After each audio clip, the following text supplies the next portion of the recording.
Hello, shalom, I hope you're doing fine. I believe unaendelea vizuri na ninaamini kwamba umevuka salama na Yesu anaendelea kushinda.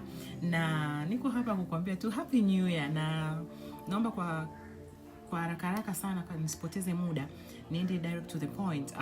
Sijui umejinenea nini in 2026, sijui umejizungumzia nini in 2026, sijui umechukua hatua gani, umepata muda gani au kwa wakati gani kuweza kuitengeneza 2026. Kuna wengine ambao tayari wameshaivuka 2026. Kuna wengine sasa hivi wanaanza kuiandaa 2027 because they are so assured kwamba 2026 it is done. They have prayed, they have planned and they left it to God. So wamesha move on. I hope nawe ni miongoni mwa hao watu. Mimi ni mmoja wapo katika hao watu. Lakini naomba nikujulishe kitu kimoja, pamoja na yale yote ambayo tumeshayaomba. Naomba nikusisitize, hii ni January ya 2026. Imo nguvu katika ulimi, katika kinywa chako. Na hiyo nguvu ndio itakayosababisha kwenda kufanya yale ambayo umeyaombea, umeyazungumza kwenye maisha yako, kwenye familia yako, kwenye chochote kinachokuhusu. Nikimaanisha katika zile 7 aspects of a life of a human being. Kitakacho push ni kinywa chako. Sasa ninataka nikukumbushe mambo machache sana ili tuweze kuendelea na mambo mengine na ratiba zingine. Ni kwamba naomba uniazime sikio lako, ni kwamba nguvu iliyopo katika ulimi. Neno la Mungu linasema kwamba kwa maana uzima na mauti vingali katika uweza wa ulimi. Zingatia neno uweza. So that means kwamba ulimi una uweza. Ulimi una nguvu. So whatever utakachokijizungumzia, chochote utakachokitamka, ikiwa ni negative ndivyo itakavyokuwa. Ikiwa ni positive ndivyo itakavyokuwa. Na ikiwa ni other way around ndivyo itakavyokuwa other way around. So kwa haraka naomba to dive in pamoja.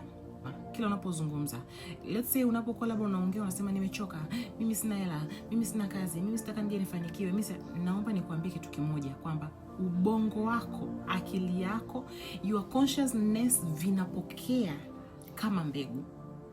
Na tunachokijua ni kwamba mbegu yoyote ikitupwa katika udongo, itakapodondoka lazima itachipua. So no, ni kitu gani unachokipanda kwenye maisha yako, especially mwaka huu 2026. Umeshaomba, umefunga, uenda umefunga na kuomba, uenda umeandika, umeamini, lakini kazi ambayo itakuwa ni rahisi sana kwa shetani kufanya vyote ulivyovifanya, nguvu yote uliyotumia kuomba, kuandika, kufunga na mambo mengine kama hayo, shetani atatumia kitu kidogo sana, unazungumza nini. Na hapo inatokana na mazingira na nyakati na jinsi ambavyo dunia au system inavyotupeleka. So be sure and be careful na kitu unachokizungumza au kile kinachotoka kwenye kinywa chako. Hakikisha hicho kinachotoka kiwe kina align na neno la Mungu, kiwe kina align na kile ulichomwambia Mungu. 2026 Mungu wetu hakawi wala hachelewi wala hawai. Amesema kwamba kwa wakati wake, always his time is the best. So whatever mazingira atakwambia negative, speak positive.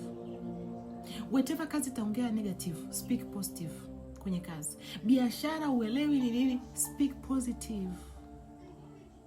Jua ahadi za Mungu zinasema nini kuhusiana na biashara yako, kuhusiana na watoto wako, kuhusiana na elimu yako, kuhusiana na chochote kinachokuhusu katika kila nyanja ya maisha ya mwanadamu, zile nyanja 7.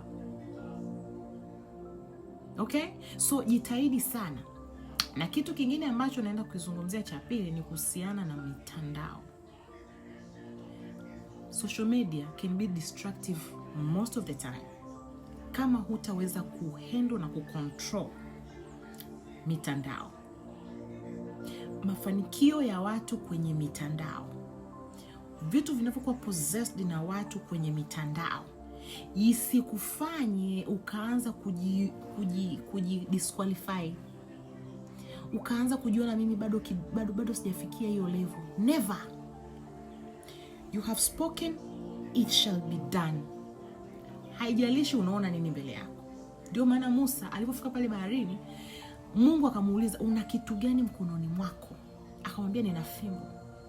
Akamwambia, ulichonacho mkononi kitumie. Piga bahari, yapiga ya maji na hiyo fimbo. Ghafla na yale maji yakagawanyika na wana wa Israeli wakapita.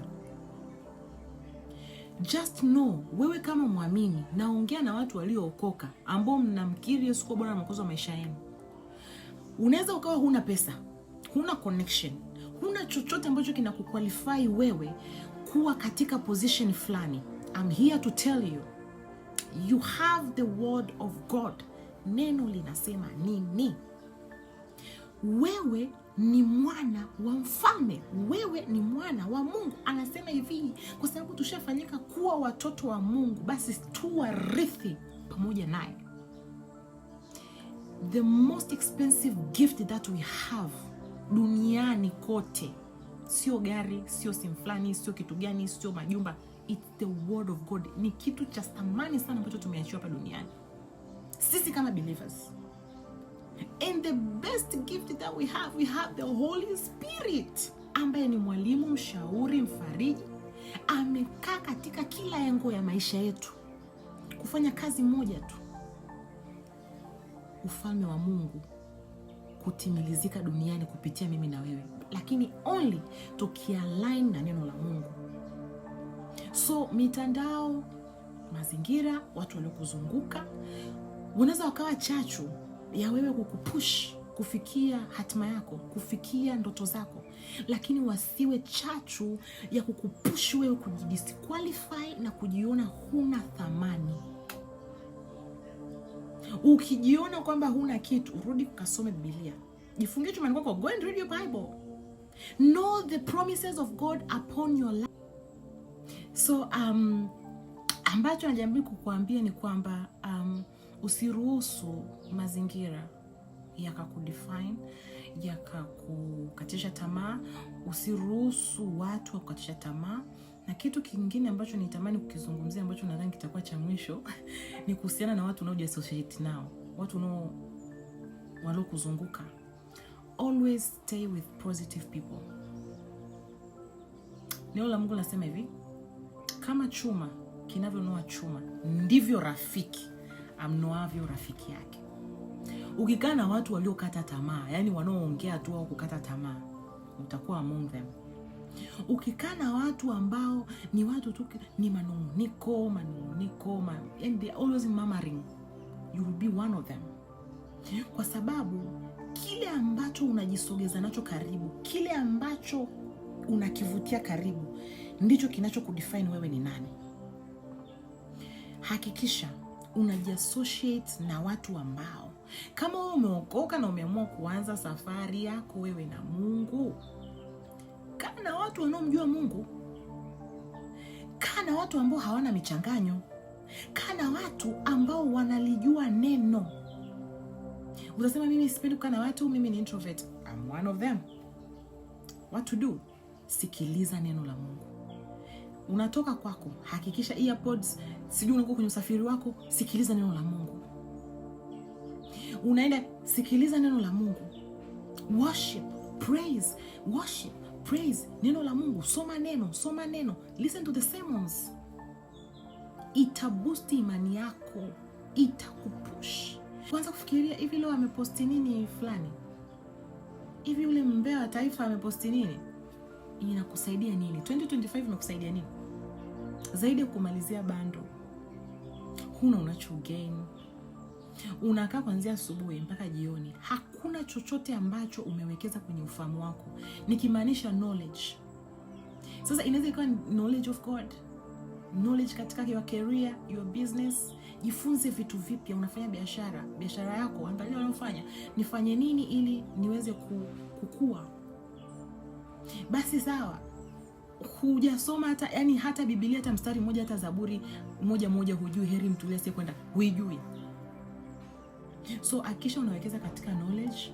Hakikisha unawekeza na watu unaowasikiliza, watu wanaokusurround. Yani nikimaanisha people who surrounds you. Kuna msemo wanasema, show me your friends and I will tell you what you are or what you will become in 5 years.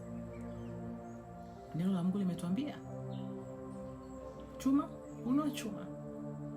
So jitahidi sana, sikiliza vitu ambavyo ni positive. Mimi nitakuencourage na nitakushauri sana, ingia YouTube, tafuta mchungaji, tafuta mahubiri, sikiliza.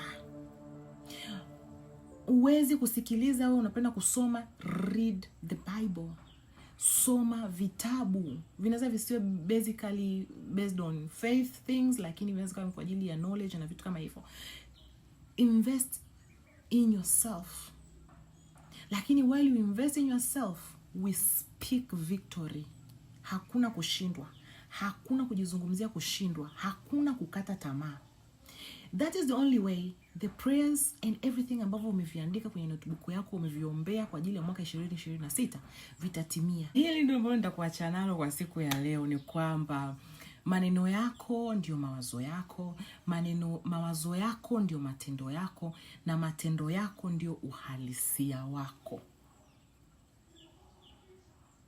Acha neno la Mungu liwe manifested in your life pale ambapo utakuwa uko tayari umeamua kualign na neno la Mungu.